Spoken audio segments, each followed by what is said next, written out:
Alors, bonjour à tous, chers élèves de sixième. Donc, voici la proposition d'un travail qu'on va faire progressivement au cours de l'année. Il s'agit de créer un jeu de famille en géographie à partir de des différents chapitres qu'on aura travaillés cette année. Donc, je vous explique un petit peu ici comment ça fonctionne. Je vais vous distribuer donc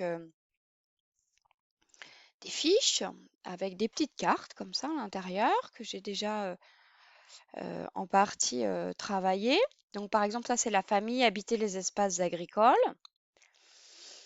et avec différentes catégories dans ces cartes. Par exemple, se loger dans les pays riches, se loger dans les pays développement, travailler dans les espaces agricoles des pays riches, travailler dans les espaces agricoles des pays en développement, habiter, c'est-à-dire se déplacer. Donc en fait, à chaque fois, ce sont les se divertir, vivre ensemble et quels sont les paysages et enfin quels sont les défis avec à chaque fois les pays développés et les pays en développement. Donc en fait toutes ces cartes-là, les différentes notions correspondent en fait aux différentes notions qui constituent le vivre, hein, le habiter dans les espaces agricoles, mais on fera aussi dans l'année habiter euh, les métropoles, enfin les villes, hein, etc. Donc l'idée, c'est que vous allez vous constituer un jeu de famille. Et donc, ces cartes, il va falloir donc les compléter à partir de ce qu'on a pu voir en classe ou éventuellement en complétant par le manuel. Donc, je vous ai fait des exemples pour habiter les espaces agricoles, se loger. Donc, par exemple, ici, il va falloir rédiger une phrase ou deux. En général, ça tient une petite phrase, hein, pas besoin de faire quelque chose de trop long. Dans les espaces agricoles des pays riches, les habitants, bah, ils se logent dans quoi, hein? Dans ce qu'on a vu en classe, c'est-à-dire dans de grandes fermes isolées. Et vous allez devoir ici, dans ce cadre central, là, illustrer par un petit dessin fait par vous-même, c'est habiter les fermes isolées, hein, vivre dans des fermes isolées. Alors pour cela, vous utiliserez ce que vous avez vu dans le manuel, en utilisant au maximum ce qui a pu être, ce qui est illustré sur les photographies en fait.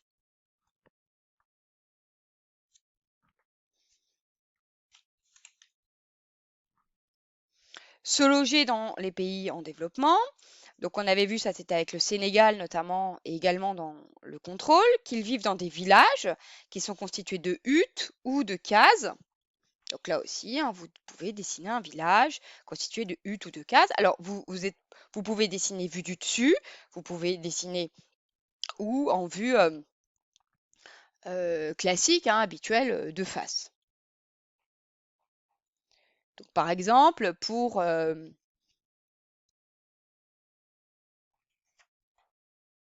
les pays en développement avec les huttes ou les cases, vous pouvez utiliser ce qu'on a vu par exemple sur le Sénégal ou page 227 du manuel.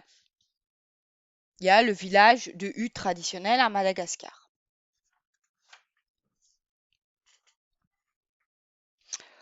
Autre exemple, travailler. Cette fois-ci dans les espaces agricoles. Donc dans les pays développés, les habitants pratiquent essentiellement une agriculture intensive et commerciale destinée à l'exportation. Vous vous rappelez, c'est ce qu'on a vu en classe. Alors qu'est-ce que vous pouvez mettre là comme illustration? Qu'est-ce qui représente l'agriculture intensive et commerciale? Bah, ça va être les machines. Donc, vous avez différents exemples de machines dans votre manuel.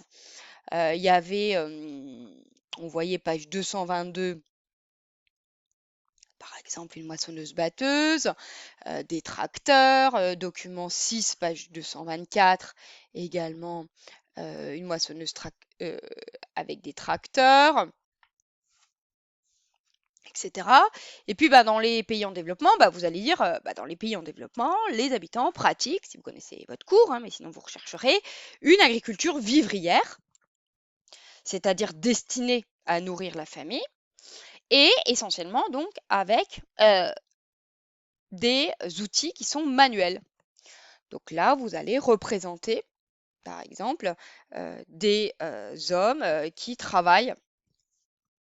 C'est ce qu'on avait sur le Sénégal, ou ce qu'on a, page 229 du manuel, hein, des villageois qui travaillent dans les champs de mil avec une houe, hein, un instrument très simple.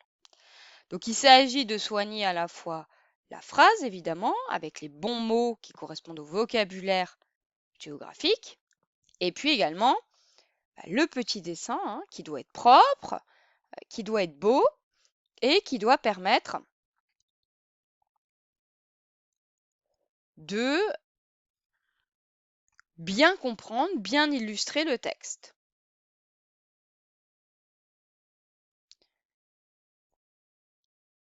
Donc dans un premier temps, vous allez réaliser des brouillons de ces cartes. Vous allez me les rendre. Je vais regarder ce que vous avez fait. Et ensuite, vous pourrez procéder à la réalisation au propre des différentes cartes pour constituer le jeu de famille.